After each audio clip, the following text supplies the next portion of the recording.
एक वीरान और उजड़ा हुआ शहर, हर तरफ डरावना सन्नाटा, पेड़ों के बीच से आती हुई रहस्यमयी आवाजें। जब दुनिया से भगवान को मानने वाले खत्म हो गए, कई सालों बाद जंगलों में डरावने प्राणी बर्न वंश दिखने लगे जो इंसानों को कच्चा खा जाते हैं। दुनिया में कुछ लोग अब भी जिंदा है। ये लोग छोटे छोटे समूह बनाकर रहते हैं जिन्हें कल्ट कहते हैं। इनका मानना है कि बोलना पाप है, इसलिए वे अपने वोकल कोड निकाल देते हैं ताकि कभी बोल ना सके। कहानी की मेन कैरेक्टर अजराइल है जो इस खतरनाक दुनिया में दिखाई देती है। अजराइल और उसका बॉयफ्रेंड कैनन, जो एक खतरनाक कल्ट से भागने में सफल हुए थे, अब जंगल में अकेले अपनी जान बचाने की कोशिश कर रहे थे। एक दिन अजराइल को के पास से अजीब सी आवाज सुनाई देती है जिससे वह घबरा जाती है। डर के मारे वह जल्दी से उस आग को बुझा देती है जो कैनन ने जलाई थी। उसकी घबराहट बढ़ने लगती है लेकिन कैनन उसे शांत करने की कोशिश करता है। अजराइल उसके समर्थन के बदले कैनन को एक देती है जिसे उसने पत्तों और टहनियों से बनाया था। तभी उन्हें एक और आवाज सुनाई देती है, एक सीटी की आवाज। वे समझ जाते हैं कि कल्ट के लोग उनके पीछे हैं। घबराहट में दोनों भागने लगते हैं। कैनन फैसला करता है कि उन्हें अलग हो जाना चाहिए। दोनों उल्टी दिशाओं में भागते हैं लेकिन बदकिस्मती से कल्ट के लोग अजराइल को पकड़ लेते हैं। जब वह भागने की कोशिश करती है तो एक व्यक्ति उसे पकड़कर पेट में जोर से घूंसा मारता है। अजराइल कमजोर हो जाती है और वे उसे घसीट कर ले जाते हैं। अजराइल देखती है कि कैनन भी पकड़ा गया है। नॉइस जब ये सड़क के पास पहुंचते हैं तो कैनन भागने की कोशिश करता है लेकिन कल्ट के लोग उसे हथियार दिखाकर रोक देते हैं। फिर दोनों को अलग अलग गाड़ियों की डिक्की में बंद कर दिया जाता है। कल्ट के लोग दोनों को गाड़ियों में बंद करके वहां से ले जाते हैं। दोनों गाड़ियां अलग अलग रास्तों पर चली जाती हैं। ये देखकर अजराइल घबरा जाती है और सोचती है कि शायद ये लोग उन्हें हमेशा के लिए अलग कर देंगे।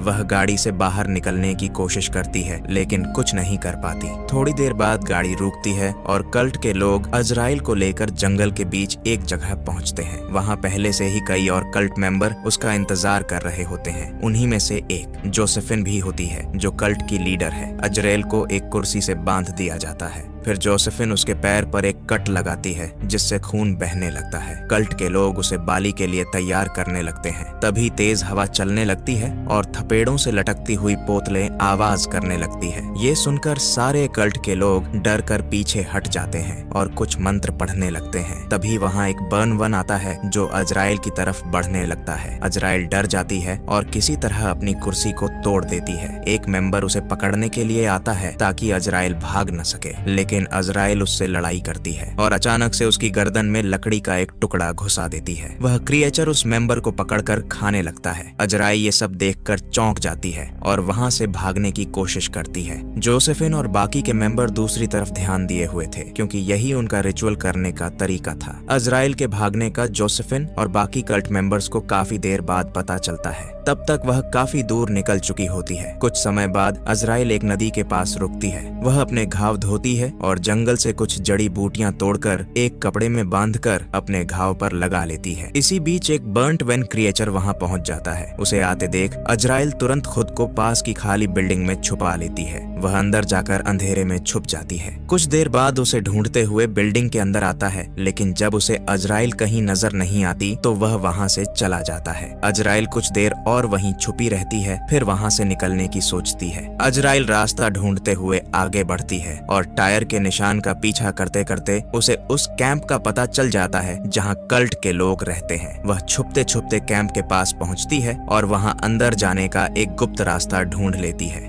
बिना आवाज की वह कैंप के अंदर दाखिल होती है। सावधानी से सब पर नजर रखती है। अंदर उसे कैनन का ब्रेसलेट दिखाई देता है जो वहां पड़ी बेड़ियों के पास रखा हुआ था। ये सब देखकर वह घबरा जाती है लेकिन खुद को शांत रखने की कोशिश करती है। तभी वहां जोसेफिन और उसके लोग आ जाते हैं। अजराइल जल्दी से एक जगह छिप जाती है और टेंट के पीछे से उन सभी पर नजर रखने लगती है और वो देखती हैं कि जोसेफिन एक बूढ़ी औरत की देखभाल कर रही थी। फिर वह कैंप के चैपल में जाती है जहां कल्ट के लोग अपने लीडर मीडियम से मिलने आए होते हैं। मीरियम गर्भवती होने के बावजूद रिचुअल करती है। रिचुअल के दौरान वह एक होल से आती हवा की आवाज सुनती है और उसे लगता है कि भगवान उससे बात कर रहे हैं। कुछ देर सुनने के बाद वह सभी मोमबत्तियां बुझा देती हैं और लोग वहां से चले जाते हैं। इसके बाद मीरियम जोसेफिन को डांटती है और उसे थप्पड़ मारती है क्योंकि वह अजराइल और कैनन को पकड़ने में नाकाम रही थी। तभी उन्हें बाहर से एक आवाज सुनाई देती है। मीडियम बाहर जाकर देखती है लेकिन उसे कुछ नहीं दिखता क्योंकि अजराइल सही समय पर छिप गई थी। फिर जोसेफिन भी बाहर देखने के लिए आती है तो अजराइल छुपी रहती है लेकिन आखिरकार उसे पकड़ लिया जाता है।